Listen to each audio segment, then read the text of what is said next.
And welcome back to Who Would Win. Today's Who Would Win comes to us from, what's the person's name again? Fricanian Lorupimir? I probably butchered that. Oh, no, wait, no, sorry. Yeah, Lorupimir. Again, I probably butchered that. But who asked the question, who wins in a fight, Peter Griffin or Fred Flintstone? Now, both obviously have the benefit of being one coming from the Hanna-Barbera era of cartoons, the other coming from this new age of cartoons, and both essentially having a level of Toon Force. Now, they don't have Toon Force in the same way that a Mask or The Mask or even like Looney Tunes has it. They're not that type of Toon Force-y. But we know for a fact that they can survive far more than what is you'd think would be suggested for their bodies. That being said, getting the Toon Force argument out of the way right now, do they actually straight up Toon Force? No, they don't. Peter has been beaten within an inch of his life and frankly has died or near died a couple times in the show. And Fred, while not like immortal or anything like that, let me rephrase that. And Fred, while certainly doing stupid feats that definitely he can survive, that he's found difficulty surviving, is not infallible by any stretch of the means. Now let's get this out of the way too. That doesn't mean they're both not capable of doing things well beyond what a normal person can do, a la Toon Force. Or at least cartoon physics, I think is a better way to go about it. They certainly can. Obviously, we know Peter can break the fourth wall all the time. He's actually aware he's in a show. Hell, there's been episodes that show that the Family Guy show we watch is, in fact, a show in their world and their characters they play. Peter is capable of breaking the fourth wall. He's aware of the audience. So he does have certain things going on there. And hell, we've actually seen him literally escape into a jump cut from with Lois and by himself on a couple of occasions, particularly that one where it was the treasure hunt episode where it's like, this is just like that time me and Lois were suddenly in the bar. And you gotta believe. So Peter does in fact have a little bit of reality warping, weirdly enough, Toon Force-y type energy. Fred doesn't quite have that. However, Peter is still very much in what's the best way to put it? He's limited by the physics of his world in many ways. He is not infallible. He is not an omnipresent God. He is still very much a man in his world. And like I said, we've seen that he can die. He has almost died a couple times. So he's not perfect. Physically, there's no argument against that in terms of like an actual raw physical physics question, not physics, but an actual raw physical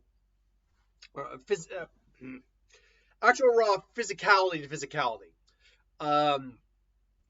Fred Flintstone's got the edge there. This is a man who literally drives his car by simply moving it with his feet and not even like pushing hard. No, he's literally just sitting down and getting momentum with his feet to drive his car.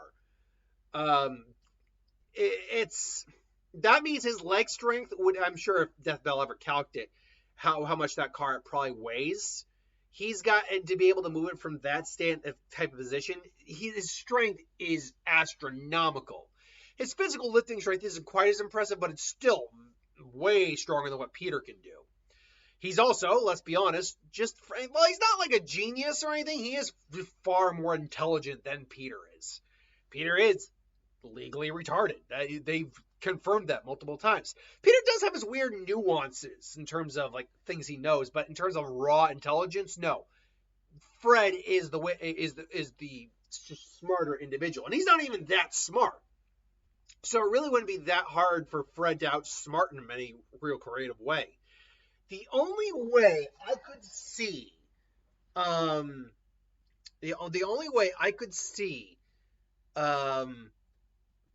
Peter really getting a one-up on Fred is by essentially tricking him with a jump cut teleport. That would be really the only way for him to do that, because we know he can bring other people with him into a jump cut. We've seen that. So if he's able to say, this is like that time I killed Fred. I killed Fred. Yeah, but for be like, you didn't specify how you'd kill me, so kill me. So this that kind of work. It's just like that time I skewered Fred on a sword. Cheek. Or I could, of course, I could also say this is like the time me and Fred were making out. What? What? Oh, sorry, I got confused what we were doing. But yeah, in theory, if Peter has the wherewithal to think that through enough, he could kill Fred. He could beat Fred. I unfortunately just don't think it's the likely scenario because he doesn't use this ability very often. He certainly hasn't used it in a fight, let's say like the giant chicken or anything like that. Or other people he's gotten to fight. When he got his ass kicked by Liam Neeson, he could have easily just said, this is just like that time Liam Neeson suddenly was trapped under a rock. It's like, how did I get under here?